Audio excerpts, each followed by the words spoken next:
ಮಂಡ್ಯ ಜಿಲ್ಲಾಡಳಿತ ಹಾಗೂ ಜಿಲ್ಲಾ ವಿಕಲಚೇತನ ಮತ್ತು ಹಿರಿಯ ನಾಗರಿಕ ಸಬಲೀಕರಣ ಇಲಾಖೆ ವತಿಯಿಂದ ಆಯೋಜಿಸಲಾಗಿದ್ದ ವಿಶ್ವ ಸುಲಭ ಲಭ್ಯತೆ ದಿನಾಚರಣೆ ಕಾರ್ಯಕ್ರಮವನ್ನು ಅಪರ ಜಿಲ್ಲಾಧಿಕಾರಿ ಡಾಕ್ಟರ್ ಎಚ್ಎಲ್ ನಾಗರಾಜು ಉದ್ಘಾಟಿಸಿದರು.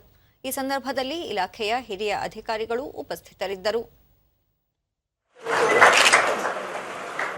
ಎಲ್ಲರಿಗೂ ಕೂಡ ಈ ಕಾರ್ಯಕ್ರಮದ ಜಿಲ್ಲಾ ವಿಕಲಚೇತನರ ಮತ್ತು ಹಿರಿಯ ನಾಗರಿಕರ ಸಬಲೀಕರಣ ಇಲಾಖೆ ಬುದ್ಧಿಶಕ್ತಿಯನ್ನು ಉಪಯೋಗಿಸಿ ಭಾರತೀಯ ರೆಡ್ ಕ್ರಾಸ್ ಸಂಸ್ಥೆ ಸಭಾಧ್ಯಕ್ಷರಾದ ಮೀರಾ ಶಿವಲಿಂಗಯ್ಯ ಸರಿಯಾದ ಸಮಯಕ್ಕೆ ಸರಿಯಾದ ಸಂಕಲ್ಪ ಮಾಡಿದರೆ ಮಾತ್ರ ಹಿರಿಯ ನಾಗರಿಕರು, ವಿಕಲಚೇತನರು, ಮಹಿಳೆಯರು ಸರ್ಕಾರದ ಸೌಲಭ್ಯಗಳನ್ನು ಪಡೆಯಲು ಸಾಧ್ಯವಾಗಲಿದೆ ಎಂದು ಅಭಿಪ್ರಾಯಪಟ್ಟರು.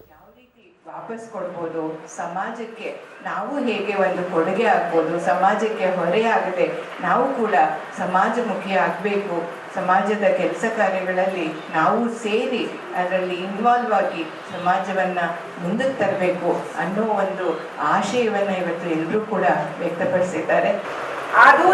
ಎಪಿಡಿ ಸಂಸ್ಥೆಯ ಯೋಜನಾ ಮುಖ್ಯಸ್ಥರಾದ ವಿಜಯಲಕ್ಷ್ಮಿ ವಿಶೇಷ ಚೇತನರಿಗೆ ಮಾಹಿತಿ ಹಾಗೂ ಸಕಾಲಿಕ ನೆರವಿಗಾಗಿ ಆಪ್ ಒಂದನ್ನು ಪರಿಚಯಿಸಲು ಯೋಜಿಸಲಾಗಿದೆ ಎಂದು ಹೇಳಿದರು.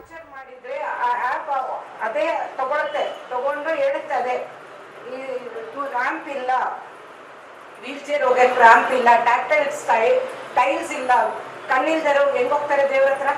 ಯಾರೋ ಒಬ್ರು ಬೇಕು ಅಂದ್ರೆ ಮನೇಲಿ ಒಬ್ಬರನ್ನ ಅವ್ರಿಗೇನ್ ತಿಳ್ಬೇಕು, ಇಂಡಿಪೆಂಡೆನ್ಸ್ ಇರಲ್ಲ, you are depending on others. So ಈ ಆ್ಯಪ್ ಮೂಲಕ ಅವರೆಲ್ಲ ತಿಳ್ಕೊಂಡು ಅವರು ಪ್ಲಾನ್ ಮಾಡ್ಬೋದು. ಈ